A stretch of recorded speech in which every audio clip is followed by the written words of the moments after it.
So we talk about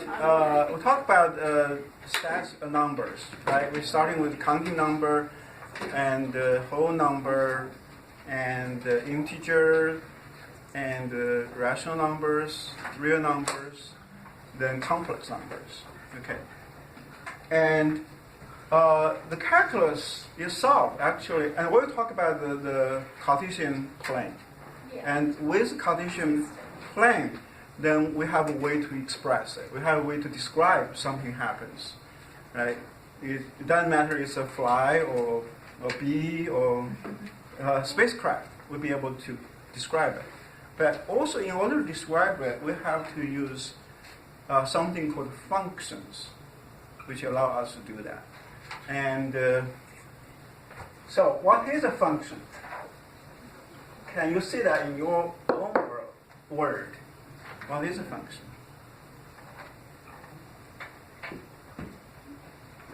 What is a function? You I guess I learned about functions. Has What's X, about? Y in it. Well, has X, Y in it? It can be graphed. I don't know. It can be graphed. Okay. Yes. All right. But those are not the essence. You put something in. Put something in, get something out. You got input and output, and that tells us what? It works. It works. So we got two sets of data, right? Two sets of numbers. If you pick from one set, you throw it into a function came out with another number. We belong to another set. So we know that this is called domain, which is our input.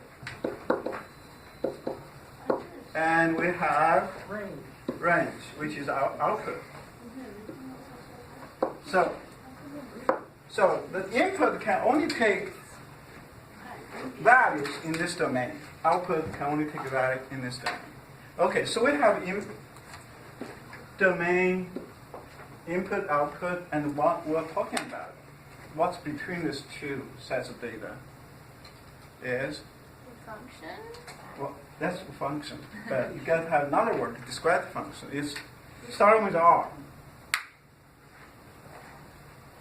What's between these two sets? A bridge. Starting with R. A ridge. What's the second letter? Huh? What's the second letter? R-E. Redundancy. What's that? Who said that? Relationship. Yeah. Function. Function is about the relationship, okay? That's the essence of a function. The link one set of data to another set of data, right? So if you go to Meyer, want to buy some apples, and when you go to cash register, what is your input? Money. No. Quantity. Quantity. Either quantity of apples or weight of apples. And what's your output? Money. That's what it is. Okay. So, right? What was the input? The input is what? Apples. The weight of the apple. Either the weight of apples or the quantity of apples, depending on how they sell it. Most times the weight of apples. And output is cost, right? How much you pay, that's right. And if you go to vending machine, what is the input? You can't go there during school. Suppose you go there after school, what's the input to the vending machine? Money. Money, coins, right? Dollar bills. What's come out? Huh? Food or drink or whatever snack comes out, okay? And you actually, not only you had to put money into it, you had to push a button. And by pushing that button, you are doing a selection. You are selecting which function you're going to use. They have a lot of functions, right? You can pick out which function to use. So, function is about relationships between two sets of data. This is calculus. Algebra. Calculus actually is talking about relationships between functions. Yep, that's what calculus is. Basically talking about if I know the velocity of an aircraft or spacecraft, which is a function, right? Velocity is a function of time. And how can I figure out the distance of the aircraft, which is another function. And that's what calculus will help us figure out. What's that relationship? Okay. Or if we know how much force I put on an object, how do I figure out its velocity? And how do I figure out its position? So we're also talking about the relationship between the function of the force, function as the velocity, and the function as the position. Okay, so that's calculus about the relationship between functions. So, but in order to study calculus, then we have to figure out, understand functions, right? That's our basic. And basically that's what you learn in pre-calculus, right? Talking about functions. Okay, so now let's see what kind of function we have. The simplest function is, let's see,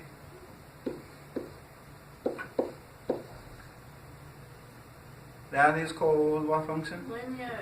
Linear function. But why do we call it linear function? Because it makes a line. Yeah, because when you plot it out on what? A graph. Cartesian plane. Cartesian plane. When you plug out on the Cartesian plane, you get the line, right? So that's called linear function. And what's next one? Let's say 2x squared plus x plus 2. What's that function called? Parabolic. That's not a function. That's a graph. Just kidding. Function. What the parabola is a function. This is a graph, not a function. Quadratic function. Right? What does it mean, quadratic? Let me figure out. No. Wait, Quadratic. quad. It's in the quadrants. Yeah, quad is a quadrant, but when you're talking about quadrature, which have DRA there, when you talk about quadrature, it means squaring. You're squaring something. So that's why it's called quadratic function. Because what?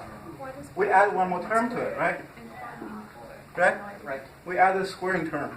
And then this, let's say, we add one more term to it. And we can Do you mean keep 3x going. cubed? We can keep going. That's cute, Matrix. yeah. Perfect. It's beautiful.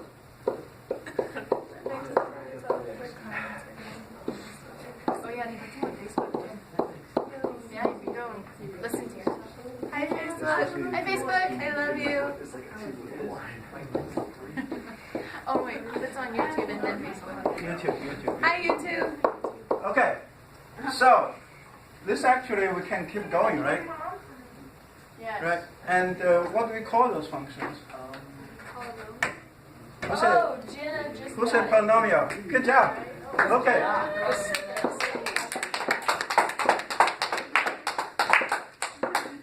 Okay. So, what does it mean, the first poly? Many. Nomial? Numbers. No. Names. No. Many named. Many exponents. No. Variables. No. 12. No. Calculus. Terms. That's what. That means many terms. Because look at here. Each one is a term, right? I feel like we should have known. So we got 4 terms here, 5 terms here, 6 terms here. So that's called many terms. That's what it's called polynomial functions. And all those functions actually are related. Right now we don't know, but calculus will tell us all those functions are related to each other. Okay. Now, one more. Those are things we're going to study. Now, one more.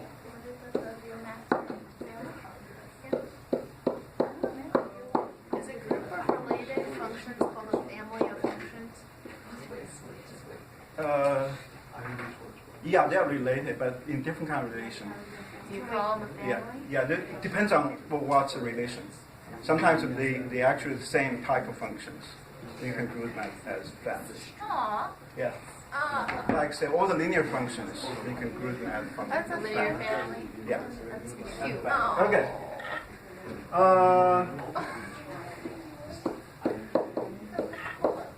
Okay. That's a cool one. What is that function? Anybody remember? Not really. What's Okay. this function? Are you asking? Starting with R. Ratio. Not ratio. Rational. Close. Rational. Rational function. Thank you, Faith. You're welcome. It would not. Okay. It does have the word ratio in it. Yes. Remember what's the rational number? It's a ratio of two integers. So a rational function is a ratio of two. Thanks. What's that? Two polynomials. Two polynomial functions. That's what the rational function is. It's a ratio of two polynomial functions. Okay, so those are the functions we are going to study. Those are four type of functions we are going to spend a lot of time on. And beyond that, we have other functions we're going to talk about as when we get to that chapter. So the functions like, can you think of beyond this? No. What did E? you start with? Start E. Natural Exponential function. That's what you're saying. Next one, What did this start with? the opposite of that. Square root. No, Radical functions. the inverse of that. It's not radical functions. It's imaginary. Square root. Now, what's the inverse of exponential function? Square root.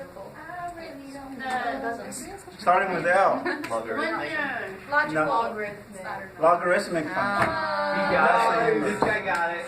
Okay. Nice, Cool. Drew. Good job. All right. So that's those are the. And there is also another type of functions. So we talked about exponential. Those we'll get there when we get to chapter. Logarithmic. And there's one more. Then we're done with Come back, Drew. huh? There is a function which keep repeating itself. Repeating. Oh. Imaginary. No. What did it start with? Irrational. Start with T. Theoretical. What's the second letter? TR. I am trying. Trigonometry. Trigonometry functions. I knew it would help. That's what I asked. Functions. Okay. So we have those. Just waiting out there. Really, we're talking about seven types of functions. So that actually can help us in many ways. So far, as this book is concerned, those are functions we are studying with. Of course, there are other more functions, but those are we are focused on. Okay, we good? All right. Now, so we start at the beginning. A linear function. Okay. We know that for a line, you only need how many points? 2. 2 points. So if we start here Got it. and here, That's a line. we just grab it together, right? So this point is x1, y1. This is x2, y2. Remember, you got to have used to the symbols, not numbers, okay? Numbers is primary school stuff. Yeah. Symbols, okay? Think abstractions, okay? Right? Because remember, in algebra, we do this, actually. Right? Right? Yeah. We're not talking about numbers, symbols. That's a. Okay. So, then how do we write the relationship between x and y? Distance from We need. That's good. That's good. Keep that. Okay. All right. So if we want to figure out the radius of this line, what we're going to do is say, because whatever we're going to write out, it should apply to every point on the line, right? If you have a function, then function tell us every point on the line, right? So therefore, we're going to pick up one point. This could be any point, but we put this as x and y. So in this case, x and y, they are the changes as variable, right? So this and this are fixed. We don't know exactly where they are, but we don't care, because what we care about is the property, not the number, not the value. We care about the property of this line. So this is fixed, but this one changes. But the way that changes has to follow a pattern, has to follow a fixed relationship, right? So then how can we figure this out? So what we see here is that we can start with an equation. So what we're going to say here is what? If you look here, from here to here, that slope is the same as slope from here to here, right? Yes. That's one thing we see for the line. A line has the same slope, right? So therefore, what we're going to do is, what is slope between these 2 points? What is slope between these points? We have those symbols to play with. How do we write the slope? Rise over run. Rise always around. So rise is y minus Y1. y sub 1 over X2. x minus X1. perfect. And equal to Changing one. this. Just kidding. These 2 points. The slope, right?